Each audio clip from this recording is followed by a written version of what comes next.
કેમ છો બધા? ઉમ્મીદ છે કે બધા મજામાં હશો. તો ફરી એકવાર તમારા સામે ધોરણ 12 નું ફિઝિક્સ લઈને આવી ગયા છે કે જેમાં આપણે લાસ્ટ વિડીયોમાં વાત કરી હતી વિદ્યુત ભારો વિશે. પ્રસ્તાવના આપી હતી કે વિદ્યુત ભાર કહેવાય કોને અને વિદ્યુત ભારિત પદાર્થ કયા પ્રકારના હોય છે. તો આજે એ જ ટોપિક એ જ ચેપ્ટરમાં આપણે આગળના ટોપિકની ચર્ચા કરીશું. તો આજના વિડીયો માટે આપણા પાસે ટોપિક છે વિદ્યુત ભારના મૂળભૂત ગુણધર્મો. એટલે કે કોઈ પણ વિદ્યુત ભાર રહેલો એની પાસે કયા કયા ગુણધર્મ રહેલા હોય છે. તો આપણી પાસે જે વિદ્યુતભારના ગુણધર્મ છે એ માત્ર 3 ગુણધર્મ છે. તો કયા કયા ગુણધર્મ? તો આવો દેખીએ. તો પહેલો ગુણધર્મ જેમાં છે એ છે વિદ્યુતભારના સરવાળા. તો દેખીને સમજ પડે કે વિદ્યુતભારોના સરવાળા કરવાના છે. તો કઈ રીતે સરવાળો થાય છે વિદ્યુતભારમાં એ દેખી લઈએ. તો વિદ્યુતભાર એટલે હું અહીંયા એક બોક્સ લઈ લઉં કે જેમાં મેં વિદ્યુતભાર મૂક્યા છે ક્યુ ક્યુ ક્યુ એટલે પ્લસ ક્યુ પ્લસ ક્યુ પ્લસ ક્યુ વિદ્યુતભાર મૂક્યા. તો કોઈ પૂછે કે આ બોક્સ પર ટોટલ વિદ્યુતભાર કેટલો, કુલ વિદ્યુતભાર કેટલો થાય? તો આનામાં એવું થઈ શકે કે એક ક્યુ છે પ્લસ ક્યુ, એનામાં એક હજી બીજો ક્યુ અને આ થર્ડ ક્યુ, એટલે કે ટોટલ થશે 3 ક્યુ. એટલે કે બોક્સ પર ચાર્જ પ્લસ 3 ક્યુ આવે. હવે જો બહારથી કોઈક બીજો વિદ્યુતભાર દાખલ કરું, એટલે કે હું બહારથી પ્લસ 2 ક્યુ જેટલો વિદ્યુતભાર દાખલ કરું તો શું કરીશ? તો 3 ક્યુ તો અંદર પહેલા હતા, વધારાના કેટલા આવ્યા? પ્લસ 2 ક્યુ, એટલે મારે કરવા પડે પ્લસ, અને 3 ક્યુ માં 2 ક્યુ ઉમેરાય એટલે જવાબ આવશે 5 ક્યુ. કેવા? પ્લસ.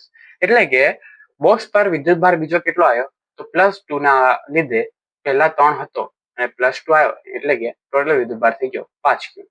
એવી રીતે અગર આ જ બોક્સની વાત કરીએ કે જેની પાસે 3 ક્યુ જેટલો વિદ્યુતભાર છે અને બહારથી હું જો માઇનસ ક્યુ દાખલ કરું, એટલે કે ઋણ વિદ્યુતભાર દાખલ કરું, તો એ કિસ્સામાં શું થાય?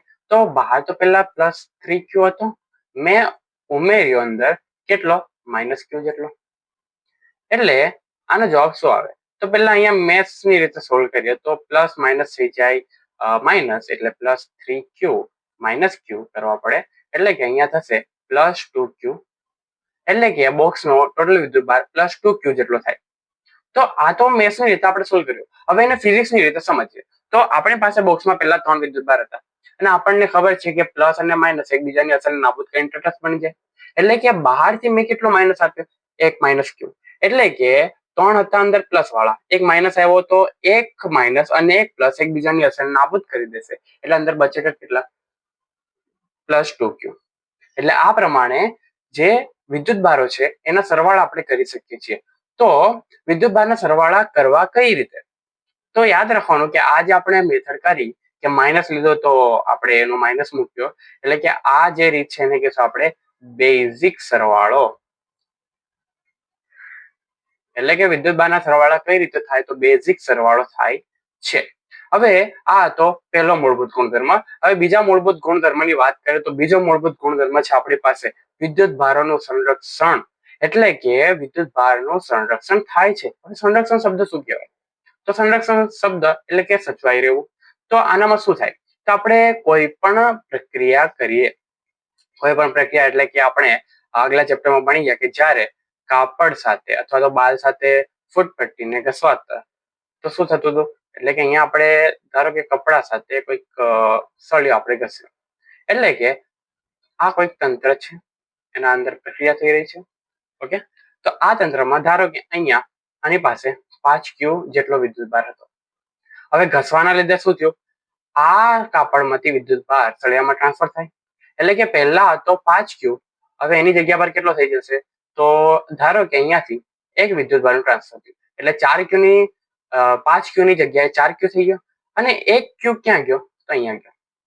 તો આવી કોઈ પ્રક્રિયા થાય છે દરમિયાન વિદ્યુતભારોનું સંરક્ષણ થાય છે.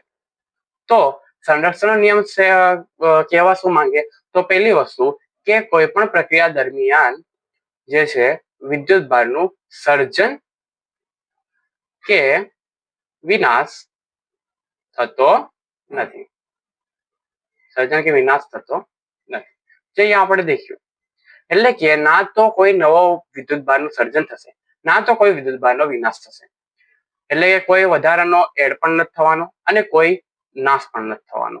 એટલે કે બીજી રીતે શું કહેવાય કે શરૂઆતમાં જેટલા વિદ્યુતભાર હશે, શરૂઆતમાં જેટલા પણ ક્યુ હશે એટલા જ ક્યુ અંતમાં રહેશે. એટલે હમણાં જ આપણે દેખ્યું કે શરૂઆતમાં આ તંત્રમાં કેટલા હતા? 5Q હતા. શરૂઆતમાં 5Q હતા. ત્યારબાદ 5Q માંથી અહીંયા કેટલા થઈ ગયા? 4Q. કઈ રીતે થયા? તો એ જે કાપડનો ટુકડો હતો એનામાંથી જે આપણો વિદ્યુતભાર છે એનું ટ્રાન્સફર થયું. શામાં? તો આજે આપણે સળિયો લીધો એમાં. એટલે કે અંતમાં શું થયું? 4Q વિદ્યુતભાર કોના પર રહ્યો? કાપડ પર. અને એક વિદ્યુતભાર ક્યાં ગયો? જે આપણો સળિયો હતો એના પર. એટલે કે ટોટલ અંતમાં પણ કેટલો બચ્યો? 5Q.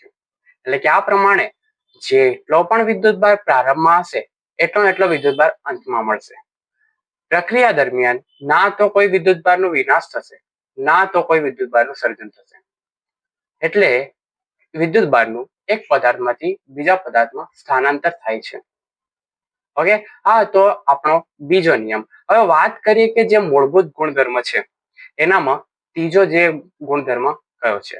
તો ત્રીજો ગુણધર્મ જે મોસ્ટ આઈએમપી ગુણધર્મ કહી શકાય, કેમ કે MCQ માટે 12th ના બોર્ડ માટે. તો જે ગુણધર્મ છે એનું નામ છે વિદ્યુતભારનું ક્વોન્ટમીકરણ. તો આપણે આગળ શીખી ગયા કે વિદ્યુતભારનો સંરક્ષણ થાય છે, સરવાળો થાય છે, પણ આ ક્વોન્ટમીકરણ એટલે શું? તો ક્વોન્ટમીકરણ એ વિદ્યુતભારનું મૂલ્ય આપશે તમને કે વિદ્યુતભાર કેટલો આવ્યો, કેટલો કુલમ વિદ્યુતભાર આવ્યો. તો ધારો કે કોઈક પદાર્થ છે એની પાસે વિદ્યુતભાર આવ્યા કોઈક માત્રામાં. હમણાં લીધો કે એક બોક્સમાં આપણે 3 વિદ્યુતભાર લીધા એટલે કે 3Q જેટલો. એટલે કે આના પર કુલ વિદ્યુતભાર કેટલો? તો ક્વોન્ટમીકરણની થિયરી એવું કહે છે કે જેટલા પણ વિદ્યુતભાર આવ્યા છે, હવે અહીંયા 3 આવ્યા એટલે કે આપણે 3 લખીશું, પણ કોઈક પદાર્થ પર ધારો કે કેટલીક સંખ્યામાં વિદ્યુતભાર આવે જે આપણને ખબર છે નહીં, એટલે આપણે એ સંખ્યાને ધારીશું n જેટલી. અને એ કોના બરાબર થાય? તો કેટલો વિદ્યુતભાર લઈને આવે? તો જે છે એ E જેટલો. હવે અહીંયા E શું છે? તો અહીંયા જે E છે એ હશે મૂળભૂત વિદ્યુતભાર. છે મૂળભૂત વિદ્યુતભાર. એનો મતલબ મૂળભૂત વિદ્યુતભાર શેનો? તો આપણે જે ફર્સ્ટ લેક્ચર હતો એમાં સમજ્યા હતા કે મૂળભૂત વિદ્યુતભાર કોને લેવામાં આવે? તો જે મૂળભૂત વિદ્યુતભાર છે એ ઇલેક્ટ્રોન પરના ચાર્જ લેવામાં આવે. અને ઇલેક્ટ્રોન પરનો જે ચાર્જ છે એનું મૂલ્ય વિદ્યાર્થી મિત્રો ખાસ કરીને યાદ કરી લેજો, જેનું મૂલ્ય છે 1.6 ગુણ્યા 10⁻⁻⁹ કુલમ. જે આ મૂલ્ય છે એ શું છે? જે છે મૂળભૂત વિદ્યુતભાર છે. એટલે કે આ જે સૂત્ર છે એને કહેવાય ક્વોન્ટમીકરણ. એટલે કે કોઈ પણ પદાર્થ પર જો કોઈક માત્રામાં વિદ્યુતભાર આવતો હોય તો એ પદાર્થ પર કુલ વિદ્યુતભાર કેટલો? તો n ગુણ્યા E જેટલો. તો આને જો આપણે શબ્દોના ફોર્મમાં લખીએ તો શબ્દમાં ફોર્મમાં શું લખાય કે કોઈ પણ પદાર્થ પર આવતો વિદ્યુતભાર એ મૂળભૂત વિદ્યુતભારના પૂર્ણાંક ગુણાંકમાં હોય છે. પૂર્ણાંક ગુણાંકમાં હોય છે. તો પૂર્ણાંક ગુણાંક કેમ કીધું? પૂર્ણાંક કોને કહેવાય કે એટલે પૂર્ણ હશે. એટલે કે જેમ કે 1, 2, 3, 4. અપૂર્ણાંક કોને કહેવાય? અડધું, ચોથા ભાગનું, એ બધાને અપૂર્ણાંક કહેવાય. એટલે કે જ્યારે પણ કોઈ પદાર્થમાંથી જે વિદ્યુતભાર છે એનું ટ્રાન્સફર થતું હશે, સ્થાનાંતર થતું હશે, એ સમયે વિદ્યુતભાર એવું નહીં બને કે અડધો વિદ્યુતભાર ત્યાં અને અડધો વિદ્યુતભાર અહીંયા આવી ગયો.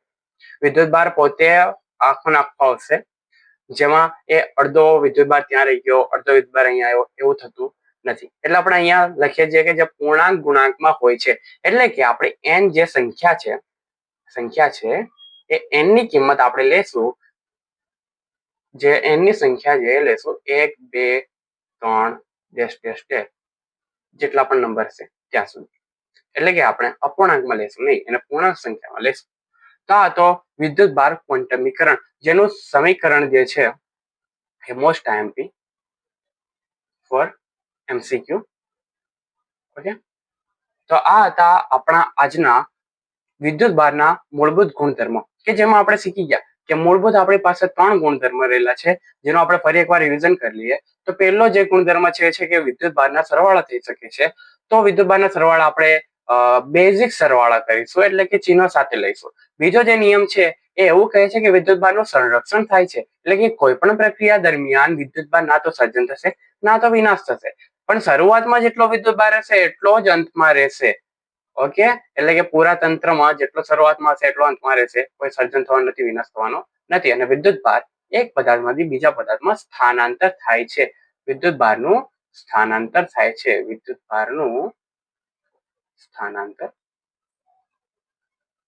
થાય છે.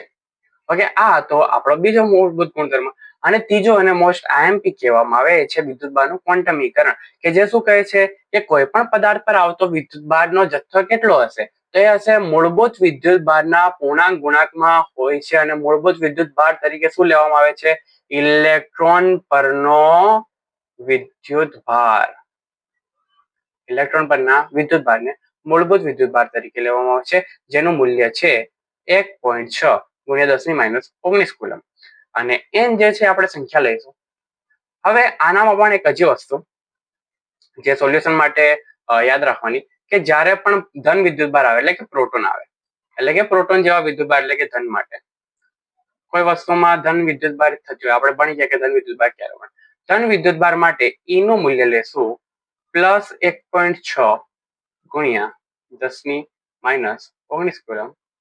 અને જે આપણો ઋણ છે, ઋણ માટે એ મૂલ્ય આપણે લેશું E બરાબર -1.6 ગુણ્યા 10⁻⁹ કુલમ, જે આપણા બે વિદ્યુતભારના પ્રકાર છે.